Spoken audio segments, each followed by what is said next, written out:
This is what happens when racism is not a deal breaker for a lot of you guys.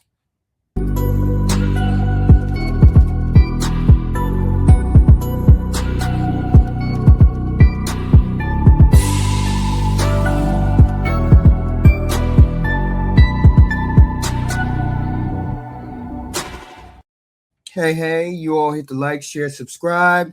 We are trying to get down to 10,000 subs. I ran across this video on TikTok. Kind of struck me as hard, and I tried to figure out how I was feeling and why it resonated with me so much. And after the video, I will give you my thoughts. But here is the video. I want to say this really quick before I leave for work. White people, the reason why this is happening is because you proved to other white people that you're okay with it. When you saw white people treat black people like this, you didn't say anything. When you saw white people treat the indigenous like this, you didn't say anything. When you saw white people treat Asians like this, you didn't say anything. When you saw white people treat Latinos like this, you didn't say anything. When you saw white people treat any other group of color like this, you didn't say anything. And in not saying anything, in not doing anything, in not correcting each other, in not holding each other accountable, you showed to your fellow white people who were doing these things that it was okay. It wasn't a deal breaker for you, that it didn't make them a bad person, that you would still be in community with these people despite that they were dehumanizing others. And now that it's happening to you, you're like, oh my God, I can't believe it. But I don't understand how you can't believe it when you proved to your fellow white people that this type of behavior was okay. The thing about it is that white people, you have an insatiable appetite for power, and you don't have a limit even with each other. And so it was always going to come to your doorstep. You were always going to get a turn, right? You were always going to get a turn. You being white, however, just gave you the privilege of going last. You all keep saying in these various comment sections that this is very reminiscent of 1940s, 1930s Germany. How many times do black people have to tell you that 1930s Germany got their playbook and was inspired by how this country was treating black Americans during Jim Crow? How many times do we have to remind you that the blueprint for the Holocaust was how this country was treating black Americans? How many times do we have to remind you of that? And so when y'all were telling us that we were going to be next because we decided to sit this one out, we looked at y'all and said, no, actually, you're going to be next. There's entire playbooks that are used around the world that teaches people how to dehumanize others. And it's based off of how this country treats black Americans. We have always said that if you all could do this to us, there's no stopping you all doing it to each other. All white people had to do was dangle that lie called white supremacy in front of you for you to not care about it happening to us. The white people that you saw and heard doing these inhumane things to us told you that we were the barbaric ones. You heard about the things they were doing to us and believed when the people who were doing those things to us told you that we were the monsters. And you justified state-sanctioned violence. 10 years ago, Philando Castile was murdered by Minneapolis PD. And I vividly remember, 10 years ago, I was 27. I vividly remember seeing white people make up excuses for that cop. That happened, what, 4th of July weekend? I remember that. Philando Castile and Alton Sterling happened in the same weekend. And I saw a lot of white people making excuses for that cop that killed, that shot into a car, that had a child in the backseat, BT dubs, shot into a car and killed a black man who was complying. You all made so many excuses for that. And now 10 years later, a white woman caught bullets in her face from an ICE agent. The vice president of the United States said that ICE agents have full immunity. We told y'all this was going to happen, but what did y'all tell us? And now suddenly it's we should listen to black women after the fact. But when a black woman was on the ballot, when a black woman was on the ticket, you didn't want to vote for her. Or you were going out to cancel your husband's vote. But what does it matter when you didn't cancel your marriage?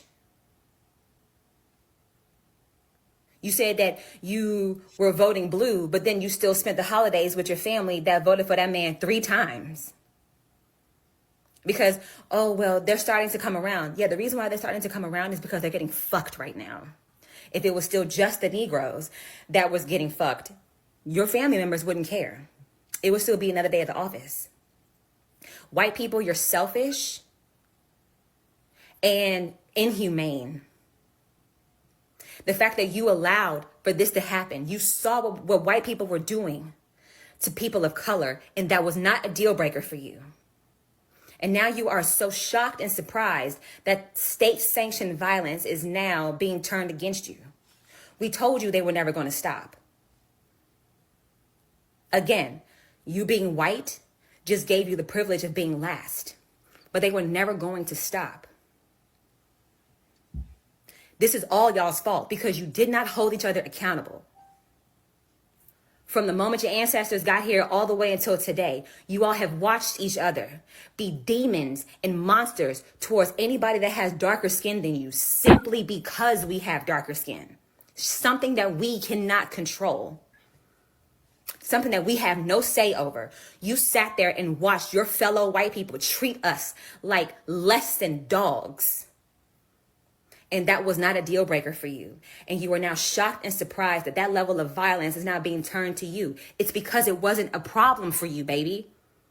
You never said anything about it. You all, and if you did say something, if one of you did say something, the rest of you would dogpile on them and treat them like an outcast. You treat each other who actually stand up for humanity like shit. That's why this is happening, white people.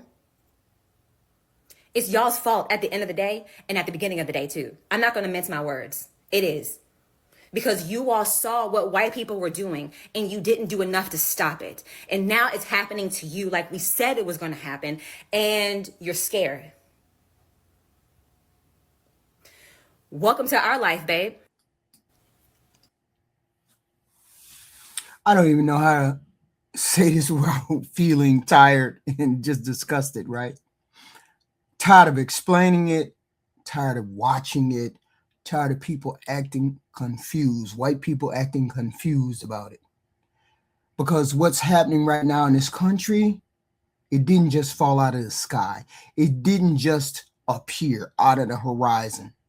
This is the result of years, of decades of people saying racism and deciding it wasn't enough to confront. It wasn't serious enough for them to do anything about it or challenge it. And that's the part that hurts the most, right? That's the part that hurts the most. It's not just the loud racist. It's not just the extremist. It's the silence from you good white people. It's the shrug of the shoulders. That's just how they are. It's I don't want to make it awkward. We watch people say cruel stuff about black communities. We watched the president post a video with the first black president and the first black lady president as monkeys or apes. We watch politicians describe immigrants like they're animals. They're poisoning the blood of our country. The thieves, murderers, X, Y, and Z. We watch indigenous issues ignored like they don't matter, like the Indian tribe people weren't here. Mexican people didn't get their land stolen, X, Y, and Z. We watch Asian communities get targeted and then brushed aside, like they're so small in population, they don't matter. And too many people said nothing. You white people have the power. If it's 30% of you all that are white, at least 15, 16, 17% of y'all need to be standing up and saying, we do not want our country to go this way. You sitting back and not saying anything is the problem. Too many people said nothing. A lot of them laughed. A lot of them voted for this. A lot of you MAGA people voted for this. And now when policies start to affect y'all, everybody, now you shocked. Got a white lady shot in the face. Minneapolis, shocked. Alex Preddy, a veteran, good guy apparently, shot, shocked. People are scared. Now people are saying, how did we get here? We've been here. We've been here. We got here. Y'all got here because racism was never a deal breaker for most of you white people. It just wasn't. You weren't racist, so you didn't care about the rest of y'all being racist. That's the truth. That's the blunt truth right there.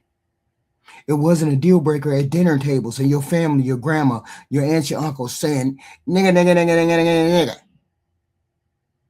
It wasn't a deal breaker in workplaces where white folks got ahead of black folks just because they was white. It wasn't a deal breaker at the ballot box. Oh, we just gonna vote for Republican. We ain't gonna vote for that black lady. Da, da, da, da.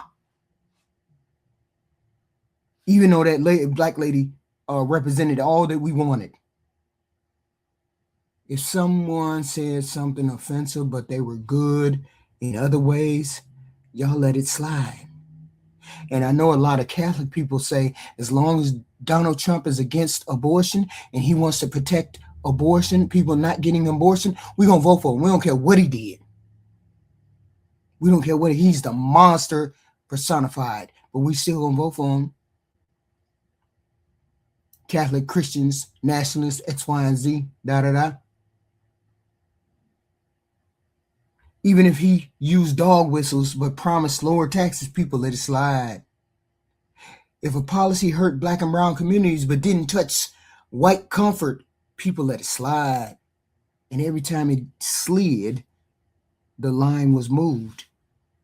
Every single damn time. And here's what hurts the most. There are still people right now, who think racism is over because they personally don't use the N-word, because they personally don't hear people say the N-word or say racial things or don't understand redlining or anything or discrimination in housing and policing or anything else.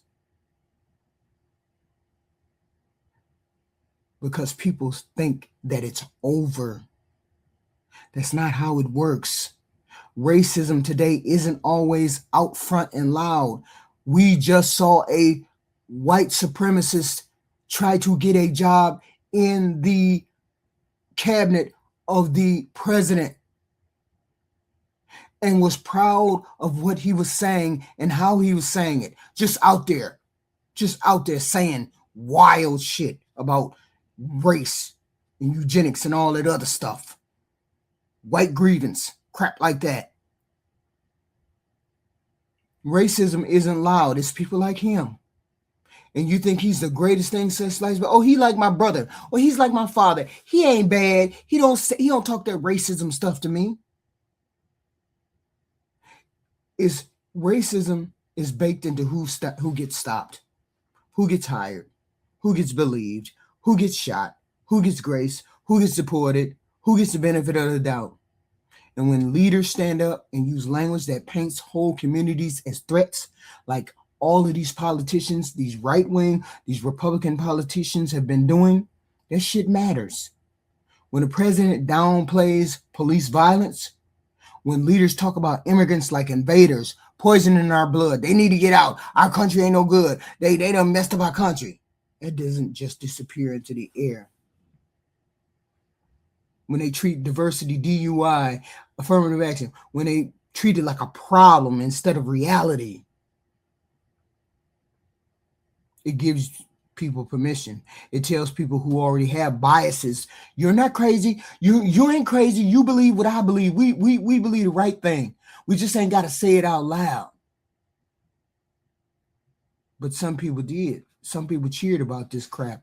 Some people said, well, he doesn't mean it like that. President don't mean it. He didn't mean to post that. He didn't really post it. Didn't no staffer do it. He didn't mean to do it. Somebody did it. And we just going to fire them. We're just going to get rid of them. Them words matter. Them policies matter. The tone matters. You can't normalize cruelty and then act shocked when cruelty spreads. That's not how this works. And here's the part that makes people uncomfortable.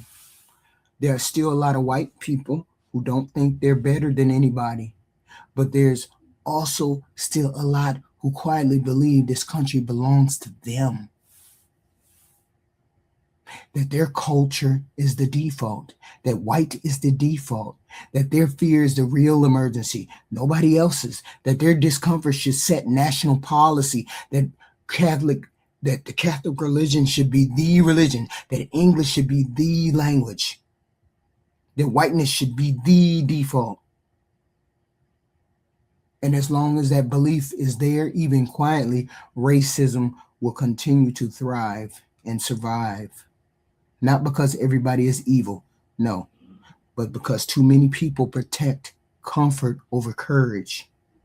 It takes courage to say something at Thanksgiving when grandma's being racist, when grandpa's being racist. It takes more than it takes courage. It takes courage to push back at work. It takes courage to say, no, that policy is wrong, even if it benefits me. I don't want to get the advantage. I want everybody to have the advantage. But if racism never costs you anything personally, it will cost somebody everything else. And that's what's the bad part, the heartbreaking part. Because Black communities have been saying this for years. This doesn't stop with us. Cruelty doesn't stay contained. Once you justify it for one group, you justify it for all. History shows us that over and over again. But when people were warned, they rolled their eyes. They said it was dramatic. They said, oh, y'all sensitive. Y'all victims. Stop making everything about race. But race has always been part of the structure of this country. From slavery, Jim Crow, to redlining, mass incarceration, voter suppression, that didn't disappear just because laws changed. The mindset of white folks don't vanish overnight. And if the people who benefit from the system, you white people, don't actively dismantle it, it just reshapes itself. This is what's happening. We have good white people and we have bad white people. And there's not enough good white people standing up against Donald Trump for what's right. Because for all intents and purposes, he's the one that is speaking for the people out of this country, and he has the biggest microphone. It's up to the good white people to push back and say, no, we're going to celebrate diversity, equity, and inclusion. We're going to celebrate Hispanic people. We're going to celebrate the immigrants. We're not going to demonize them. We're going to have a immigration policy that's humane.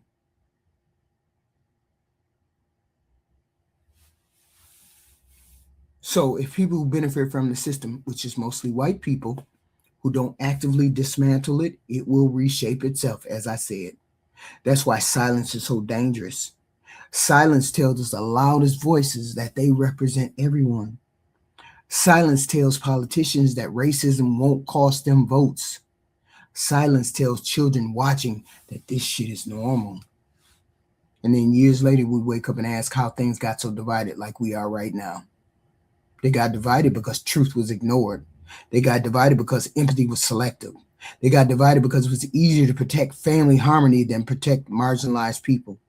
So now some people are afraid of state power, afraid of unchecked authority, afraid of leaders who talk about immunity and strength and control. But the communities that have been on the receiving end of that power have been afraid for a long time. When they said so, many people dismissed it. That's what stings. That's what hurts the most. It's not about revenge, it's about recognition. It's about saying, we warned you, we told you. We said cruelty doesn't stay in one lane. We said injustice spreads. If you don't confront racism, when it benefits you, it will grow until it harms you.